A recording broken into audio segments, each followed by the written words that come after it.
एक औरत ने पिघले हुए मोम को अपने नाखूनों पर डाला और फिर एक हीरे को उसमें चिपका लिया। उसका प्लान था कि इसी तरीके से हीरे को कंपनी से चोरी कर बाहर ले जाया जाए। लेकिन जैसे ही वह रिसेप्शन से गुजरी, अचानक एक हीरा उसके हाथ से गिर पड़ा। देखते ही देखते पूरे हॉल की नजरें उस पर टिक गईं। इस स्थिति को देखते हुए उसे सच्चाई कबूल करनी पड़ी और उसने चुराए गए सारे हीरे लौटा दिए। जल्द ही सिक्योरिटी गार्ड्स ने उसे पकड़ लिया और बाहर ले गए। लेकिन किसी को यह नहीं पता था कि यह सब औरत की योजना का ही एक हिस्सा था। इसी दौरान उसका साथी लालजी चोरी को अंजाम देने के लिए कंपनी के वॉल्ट में घुस चुका था। उसने सिक्योरिटी गार्ड्स की शिफ्टिंग का सही समय जान लिया था और एक ट्रॉली लेकर सीधा वॉल्ट तक पहुंच गया। बिना किसी परेशानी के उसने कुछ ही मिनटों में तिजोरी का दरवाजा खोल दिया। अंदर हीरों का अंबार लगा था। उसने बिना वक्त गवाए सारे हीरों को ट्रॉली में भर लिया और किसी आम कर्मचारी की तरह वहां से बाहर निकल आया। बाथरूम पहुंचकर उसने सारे हीरे टॉयलेट के पाइप में डाल दिए। दूसरी ओर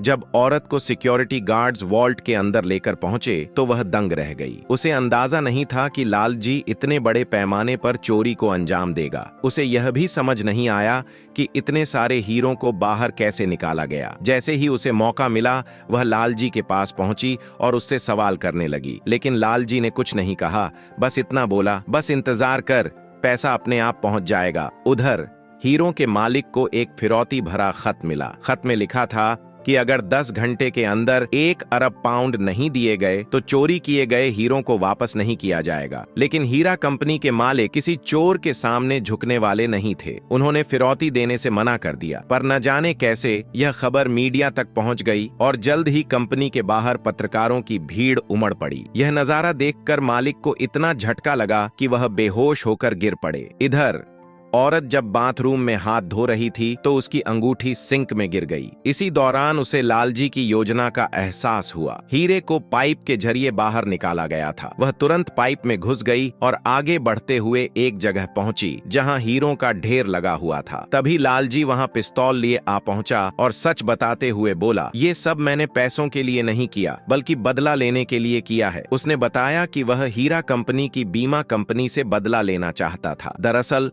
कुछ साल पहले उसकी पत्नी एक गंभीर बीमारी से जूझ रही थी, लेकिन जब उसे सबसे ज्यादा पैसों की जरूरत थी तब बीमा कंपनी ने उनका क्लेम देने से इनकार कर दिया। पैसों की कमी के कारण उसकी पत्नी का इलाज नहीं हो सका और उसकी मौत हो गई। अब जब हीरा कंपनी के सारे हीरे चोरी हो चुके थे तो बीमा कंपनी पर दबाव था कि वह हर्जाना भरे, लेकिन यह रकम इतनी बड़ी थी कि बीमा कंपनी को दिवालिया होना पड़ा। आखिरकार बीमा कंपनी के मालिक ने आत्महत्या कर ली और लालजी ने अपनी सालों पुरानी दुश्मनी का बदला ले लिया।